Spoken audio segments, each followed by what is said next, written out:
Electromagnetic వేవ్లో electric field ఉంటుంది, magnetic field ఉంటుంది. ఈ electric field, magnetic field and direction of wave మూడు కూడా మ్యూచువల్లీ పర్పెండిక్యులర్గా ఉంటాయి. ఎప్పుడు అంటే అవి ఫ్రీ స్పేస్లో కానీ లేకపోతే వ్యాక్యూమ్లో కానీ ట్రావెల్ అవుతున్నప్పుడు, రైట్?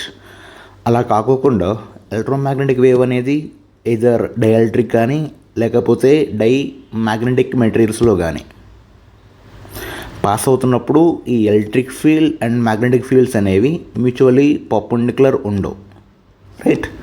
అలా అని చెప్పేసి ప్రతిసారి ఎలక్ట్రిక్ ఫీల్డ్, మ్యాగ్నెటిక్ ఫీల్డ్ పర్పెండిక్యులర్గా లేవు అంటే రైట్, అక్కడ ఎలక్ట్రోమాగ్నెటిక్ వేవ్ పాస్ అవ్వట్లేదని కాదు. ఫర్ ఎగ్జాంపుల్, ఎలక్ట్రోమాగ్నెటిక్ వేవ్ లేకపోయినా when ever there is a magnetic field change, there is electric field change ఉంటుంది. అండ్ ఎలక్ట్రిక్ ఫీల్డ్ చేంజ్ ఉన్నప్పుడు మ్యాగ్నెటిక్ ఫీల్డ్ ఆటోమేటిక్గా produce అయ్యింది, right?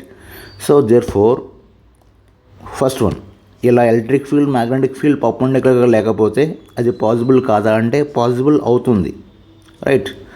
So electric field, magnetic field పర్పెండిక్యులర్గా లేవు కాబట్టి electromagnetic wave pass అవ్వట్లేదా అంటే నో. మేబీ పాస్ అయినా electric field and magnetic field పర్పెండిక్యులర్గా ఉండే ఛాన్స్ లేదు if the medium is electric field or dielectric or diamagnetic అయితే.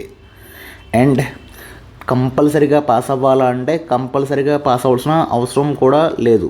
ఎందుకు లేదు అంటే, సో ఎలక్ట్రోమాగ్నెటిక్ వేవ్ పాస్ అవ్వకపోయినా నువ్వు మ్యాగ్నెటిక్ ఫీల్డ్ చేంజ్ చేస్తే ఎలక్ట్రిక్ ఫీల్డ్ వస్తుంది, అండ్ ఎలక్ట్రిక్ ఫీల్డ్ చేంజ్ చేస్తే మ్యాగ్నెటిక్ ఫీల్డ్ వస్తుంది.